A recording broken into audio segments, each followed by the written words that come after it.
Hello, everyone. Welcome back. Today, I am here with former Ole Miss Reb and current Chicago White Sox pitcher Taylor Broadway. How you doing, Taylor? Doing great, man. Doing great. It's a real honor to have you today. I'd like to first intro you to everyone. You played 3 years for Coach Mike Bianco at Ole Miss. You played also at Tyler Junior College beforehand. You had a ton of career highlights for the Rebs, but most recently in 2021, you first team All-American. You broke the single season save record with 16 saves. And 2021, you were a draft pick in the sixth round. You had a 3.71 career ERA, 107 Ks, 16 saves total, 89 innings pitched, and the 7-3 record. So you got a chance to play for Coach Mike Bianco out of JUCO. What was it like, the recruitment process out of a junior college to go end up playing for Mike Bianco? Yeah, so kind of was, after my first year at my junior college and things kind of started, picking up after I had a, decent year my first year. I actually went to this, it's this Texas, New Mexico junior college all-star game type deal that, a few guys from each, teams get invited and stuff like that. So, thankfully I got the opportunity to do that. And that was the early fall of my sophomore year in junior college. And really that's whenever everything just kind of took off. I, pitched like one inning in one of the games. And then, that was one of the first moments that it felt like, my phone was ringing off the hook. And sure enough, I think maybe that next week, Coach Lafferty calls me. Mm-hmm. And pretty much just, he's a great guy, and just pretty much right away gets me to fly out the end of that week. And probably literally by the weekend, I was already committed. So honestly, once I stepped foot out here and got to meet all the coaches and got to meet some of the guys, but as well as just see the campus and kind of, that was right before the our new indoor facility was being built, or it was in process of being built. So I could see the blueprints of all that. And I mean, it was a pretty easy decision, to say the least. Plus, you got Swayze Field, and the fans at Swayze are nuts. And what's funny about that is I had kind of heard about Ole Miss and this and that while I was at junior college, and always talking about the beer showers and stuff, but I never really, growing up, knew much about Ole Miss. Kind of grew up as my dad went to A&M, and so I'm from Houston, Texas, and that's how it was. But man, I can't be more thankful to come to a school like this and be able to, graduate and play for this school. Did you enjoy your time with Coach Mike Bianco? Because I see like I've been watching you since like on the YouTube since you're like your second year, since your first year there, like for the Ole Miss baseball videos, and he seems like a great guy, Coach Mike Bianco. So like, what is your take on him? No, awesome guy. I'm sure to some people, coming in, he can be a little intimidating, but that's just, that's the fire in him. And I have the utmost respect for him by far. I would go to war with that guy. And I mean, it's just, when you're there, like, when business, it's time to be business, but at the same time, he can juggle where he's going to be personable with you. He gets to know a little bit more about your life, how your family's doing, this and that, as opposed to it just being, strictly baseball. And I think that's the cool part. But at the same time, when it's time to do baseball, as like we're here to work and do stuff like that. But no, I mean, he's going to fire you up. He's going to have your back. He's going to let you know when you mess up and when things need to be fixed. But definitely just have the most respect for him. And I mean, he turned me into who I am today. I mean, like you said, like you need to have both sides. You can't just be all baseball or all fun. You got to have a perfect mix of the both, and that's what makes you a good coach. And it clearly shows at Ole Miss. Every player that comes out of there is a stud. Oh, absolutely. I mean, one of my favorite videos is like the Omaha challenge, and it seems that it made your team to come together, and I feel like it seemed as though every season I watched, the team got closer. Was the Omaha challenge one of the things that brought you guys closer? 100%. And that's funny you bring that up, because I'm actually in Oxford right now, and today was their first day of the Omaha challenge. How's it And going so for them? yeah, so I got to talk to our strength coach about it a little bit because I'm working out here.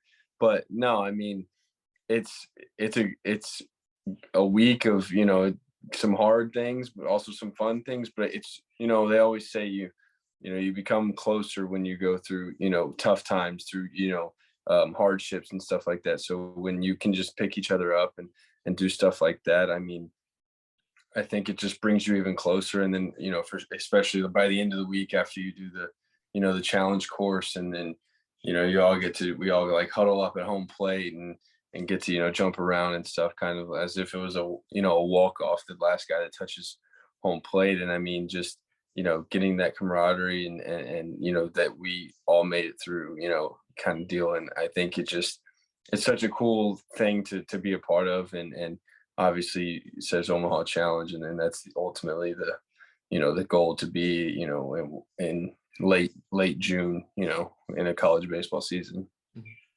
What was your least favorite and most favorite out of the challenges, if you can? Okay, so so me and Doug were kind of talking about this today. My least favorite was usually every Monday, usually every first day, we would always have some sort of prowler sled push type deal. And I think my few years I had there, we had one where it was just how far could you push it for 2 minutes or something, some odd time like that. And it's funny because on the prowler sled, it'll be like, warning, may cause prowler flu. And it's such a true statement, because once you get once you're behind that prowler, and I mean, and you're going and then you finally finish, the prowler flu, I guess you can't get up. Many people are throwing up and stuff like that. So that's my least favorite. Weirdly, one of my favorites in the form of having fun is we get to play dodgeball, which that's always really competitive, against guys, but getting to play dodgeball. But I think a really cool event, that's the most fun, but I think a really cool event, and I'll even say I still think it sucks, but I think a really cool event is definitely that Friday, the challenge course. You do it at 6 a.m. You're running bleachers at, the football stadium.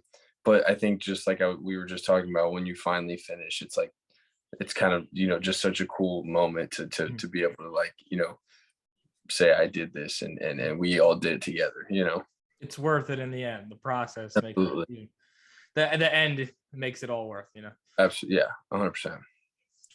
So now I'm going to take you, you're on the diamond, you're pitching, your enthusiasm, your hype, does that come naturally? Because your celebrations after you strike someone out or get out of an inning are very impressive, and I love it. I love showing when pitchers show the energy on the bump.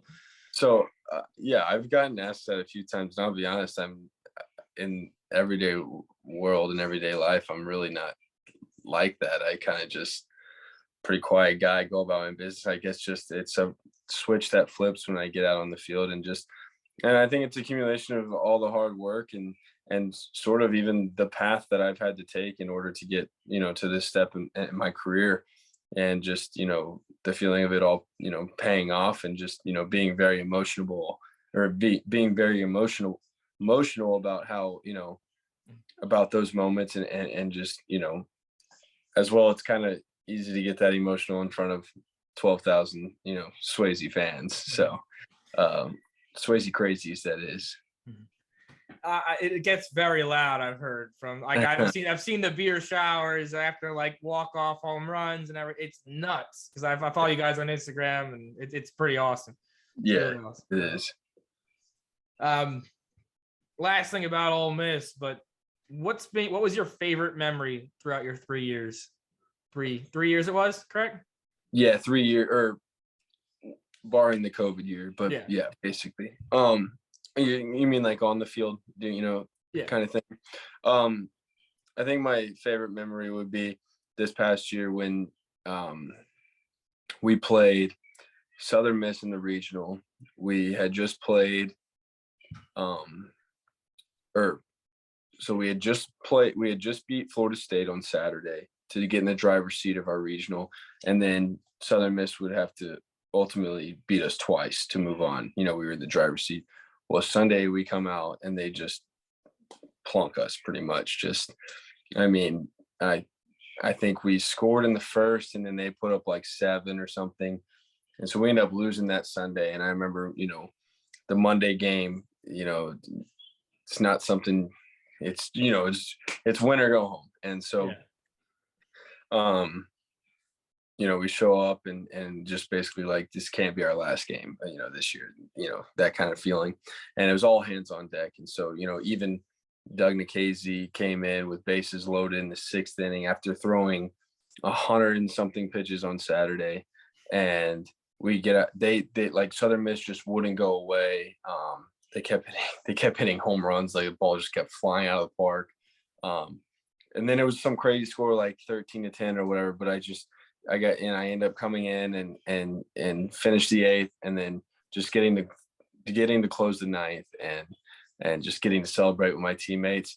And I think it was a really cool moment too, because we knew we were going to, if we moved on, we were going to be playing Arizona in the Super Regional. So kind of knew this was our last time playing at Swayze, or for sure my last time playing at Swayze ever. And so I remember just looking up and getting to see Swayze just on their feet for the last time. And it was one of the cooler moments that, I've gotten to, be on the diamond and be able to be a part of. That must have been a breathtaking. Everyone's like going on the field, and you see the fans in the background, the showers. Getting to celebrate with my teammates, were they running out to me. That was really cool. That's awesome. So fast forward, now you're drafted, draft night 2021, round 6 to the White Sox. What were your emotions like that day? Who were you with? Did you have any few teams contact you? Were you watching the board? What was going on? Absolutely. So watched the first day, obviously. And as that first, the first day went by, which is just the first round. So I knew, I was going to be anywhere from rounds 5 to 10. I was kind of told, hopefully. But I was with my family and we were just at home, watched day 1. But even as day 1 was going on, just the anxious feeling and just constantly looking at my phone to see if anything's going to pop up. But get some sleep that night and wake up pretty early. I think it started around noon or so the next day, and was really just sitting there. And I remember the rounds start going and it gets to like the 4th or 5th round, and I had a few teams text me, but I'm just not hearing much, at this time. And I believe after the 5th round, there was a intermission, like a 15-minute intermission. And that intermission, and it was after the 5th round, and I kind of was told, oh, maybe the 5th round. So then now, just in the moment, you're like kind of just freaking out. Yeah. And the 15 minutes intermission felt like eons. And so 6th round starts, and I remember right as the 6th round started, pretty much the White Sox called me and just, kind of saying, hey, we're thinking about this, we're thinking about that. And I was like, okay, just let me know. And it comes to like 3 picks before the White Sox. Now I look and I'm like, okay, when are the White Sox? It comes to like 2 or 3 picks before the White Sox. And after that, after one more pick, then I'm like, okay, or I haven't heard anything. Like we haven't like really solidified anything. And sure enough, like 1 or 2 picks before, they call me and they're like, all right, like we're about to be on the clock. Are you in for this and that? And I'm like, yes, let's do it. And so come running back into my living room and told my parents, just watch the TV. And then finally my name popped up on the board and just got to hug my family. And it was a really cool moment. I would have loved to. That's awesome. I see all the people on the TV and everything, and then just imagine like with the family and everything. That's awesome to be there with people that like took you to your first baseball game and went to all your games through like the rain, snow, whatever it is. Because you don't got snow down there, right? No, not at all. No, not at all. I'm from New York, so we get snow all the time. I play in like 30-degree weather. Oh gosh. And below because of wind chill, so it's not fun. No.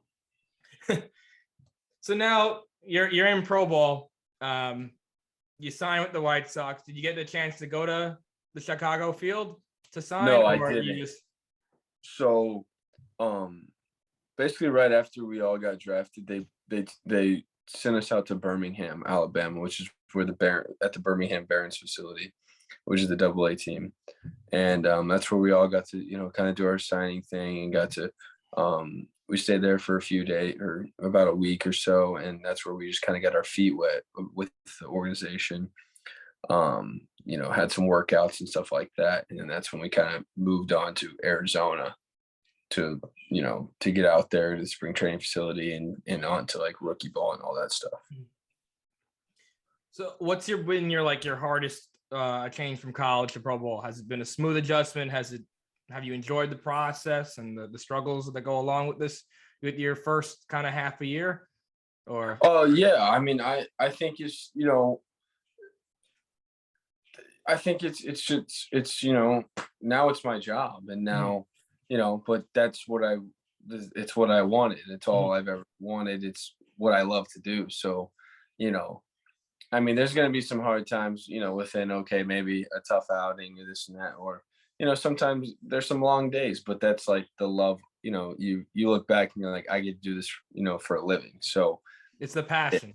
Exactly. So, I mean, no, I think in the sense of within my game, I think it's been really cool to see even maybe like some new things that I've now been taught and trying to figure out a few things to maybe, tweak and stuff like that.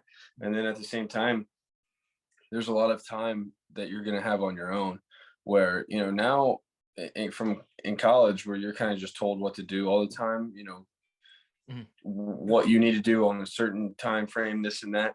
Whereas like, when you're in season and, I mean, like you're the employer or you're the employee. So, it's whatever you want to do. It's whatever you want to do to be prepared. You could do as little as you want or as much as you want. And so I think just, definitely fine tuning like my routine, which is a huge thing, from the sense of like pre-throwing to post throwing and finding what fits. And I think, but at the same time, like, I think that's a cool thing to figure out and like figure out what's best for me and what makes me the most successful and on the field. And then at the same time with recovery. Because like, again, you'll get whatever you put in, you'll get a little bit if you put a little bit in. So everyone wants to be famous, but no one wants to put the work in, kind of thing. 100%. And like I was saying, it's just, you're more on your own now, essentially. I mean, they're doing me wrong, but like, it's not the same as college. Now it's, it's on you, whether you want to be great or just be average, Yeah.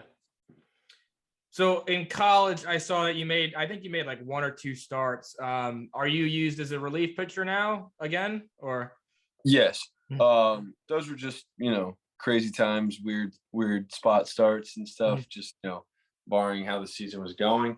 Right now, yeah, just was a reliever and pretty much, the whole time I was in, pro ball to end this season after the long college season, I just threw pretty much one inning every outing and then got a couple days rest and just, just to keep me fresh, but at the same time be pretty cautious. So thus far, pro ball, you enjoying the grind? Are you excited for what's next for this next season? Yeah, absolutely. I mean, right now, like I said, I'm in essentially off season mode, but I'm working out here at Ole Miss, and I'm ready to get back, ready to see my first spring training and ready to see what that's like. And then really get into now what's going to be my first full season of pro ball. Obviously I just caught the back end of it pretty much after I got drafted, but yeah, excited to see, who knows what can happen. And I mean, that's the fun in it. And that's what, just to put your nose down and work hard and see what happens. Oh yeah. I got a few fun questions, then I'll let you go. But okay, in your opinion, now Major League Baseball, who's the face of baseball? Ooh. Like you got the Ohtani, you got the Trout, you got the Vlad, you got Tatis, Acuna. You can even go like as far as like Mookie Betts, Aaron Judge. I still you know, I want to say the face of baseball is Mike Trout, in the sense of I feel like you never. I mean, not that anyone does anything bad, but it just seems like he's always doing the right thing, right? But then I kind of like argue with myself in that nature because it's tough. I mean, he hasn't really. I mean, barring what he has to, what he, what's around him, he hasn't really, made it deep into October or anything like that. I would think as of right now, like someone that's really cool, that's the face of baseball, would be like Tatis for sure. I mean, Tatis in the new wave of baseball. Yeah, the new wave. Yeah. Yeah, and how he dresses, how he looks, obviously the bat flips and this and that, but at the same time, I mean, I think he's like a fun guy to watch, and I still think someone that does it right. Does it right, has like a social media presence, has like, he makes the game fun, and that's what we like. We need that.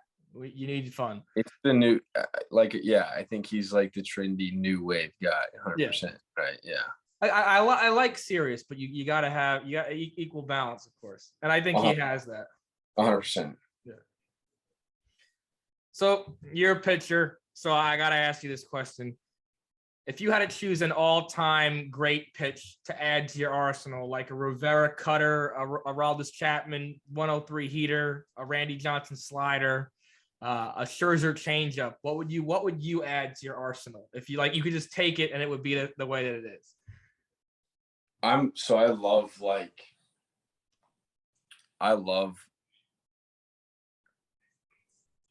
being able to just throw really hard, or the fact of like having an overpowering fastball, I guess is the best way to put it. Oh yeah. I would say Aroldis Chapman. I mean, yeah, I could say that, but for some reason, the way Garrett Cole's fastball is, that's a fastball I wish I work towards hopefully having one day, or that I wish I could just take right now. I mean, that thing. Just implement it right. You can see it. The thing is, like, when you can see it on TV, that's when you know this thing is serious. Like, it looks different, right? Like it comes out differently. And yeah, I think that's a fastball. And when it's on and he's 98 to 100, it's incredible to watch. And he's got electric stuff. He just got he's relied on a lot by the Yankees. He needs a number two. I mean, he just so happens to have a tough outing in the wild card game. Yeah, but I mean, everyone's gonna have their bad starts. That man. Yeah, that fastball is fun to watch, especially when he just paints it. I love watching, like, Pitching Ninja, or I follow like Pitchers Nation on I love it. Yeah, you just see those ones that the catcher doesn't even move, and it's just a dot. It's a simple, just like flick of the wrist. It's like so satisfying to watch, And then you got like the catcher just catches it and throws it straight down. Like there's right no away. Hesitation. Like the umpire knows, everyone in the ballpark knew it, even the hitter. And it's I love watching that. Absolutely. What is your go-to walk-up song? Because I couldn't find this anywhere, like what your walk-up song was at Ole Miss or now. Okay, so yeah, so walk out. So I originally did Pour Some Sugar on Me at Ole Miss by Def Leppard. And then this past year, I guess just getting into the closer role, like, I guess establishing myself, and then as well as I got a big influence from a lot of my teammates that they wanted to hear it. So I did Hell's Bells. Very nice. And it was it was cool because there were some moments where obviously you always hear, like, I couldn't even hear it, and I was like in the zone. But there were some moments where I'd walk out of the bullpen, I hear the bells ring, and then it was cool to just see, like, the fans kind of stand up a little bit and start cheering, which was pretty cool. And I think it kind of added a little bit of a, I don't know, presence or something like that. That song, I mean, pretty cool song. Oh yeah, it gets it. A few major league guys have it going, so Yeah, it gets the crowd going, gets the other team get a little chills up their spine. No matter how tough they are, it's gonna 100%. get them going. Have you gotten a chance to pick the brain of any like current major leaguers or old teammates of yours that have made it, or guys that you've played with, like, or at least have you, like, through the organization, have you spoken to anyone and gotten a good piece of advice to share with us? Or So I think a cool one that I've had is really, and he's my coach. When I got to high A, which was in Winston-Salem, he's the pitching coach there. But I still like, it's fun. So, which he was a big leaguer for the White Sox, and his name was Danny Farquhar. oh, I know Danny Farquhar. Or Yeah. his name is Danny Farquhar. Sorry. Yeah.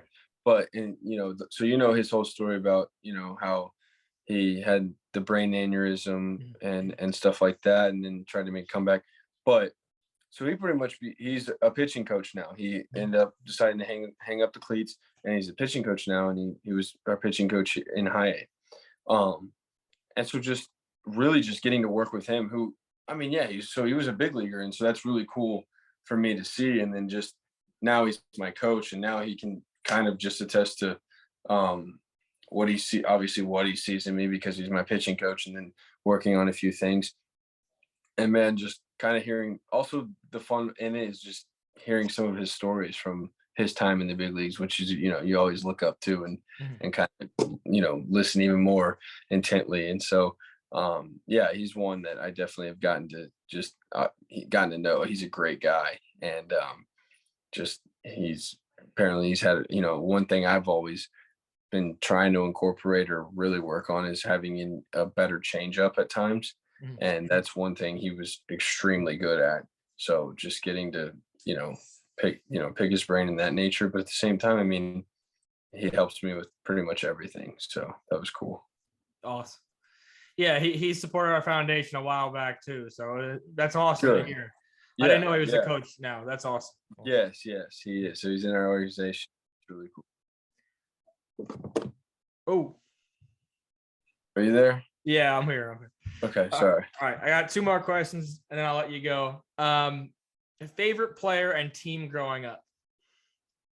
Favorite player. So this is gonna be a little different. So whenever I was real younger, I went to a lot of Astros games. I'm from Houston, so my favorite team was the Astros, but my favorite player as well growing up, so really, I obviously, just like most people, I started out as a position player, kind of ended up becoming a pitcher. But my favorite player was Craig Biggio whenever I was growing up. Awesome. And I just remember we used to have part-time season tickets with the Astros. And I just remember getting to go with my dad, and we'd always just were ready for Craig Biggio to lead off the game, and getting to watch him hit. And getting to watch him play, the way he did. He wasn't the biggest guy, and just played really hard, and was a fun player to watch. Awesome.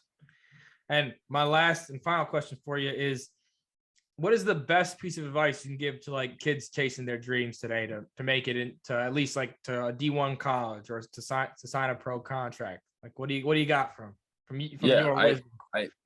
I mean, in one way I can tie it into the path I've taken is, it's not always going to be easy. I mean, you're gonna hit a bunch of rough patches, but as long and one other thing is, don't ever let someone tell you can't do something. Believe in yourself, go after what's yours, go after what you want, and just ride the highs and the lows, but stay even keeled. And just get after it. I mean, do what you love and have fun with it. That's the biggest thing. Is have fun and just enjoy it. I mean, it's a game, just like they always say. And so, I mean, just take it and run with it. Well, I mean, it's perfectly summed up. Thank you, Taylor. Yes, sir. Well, thank you everyone for watching today. It's an honor to have you here, Taylor. And I wish you good luck for next season. And thank you all for watching. All right. Awesome, man. It was nice to see you. Later.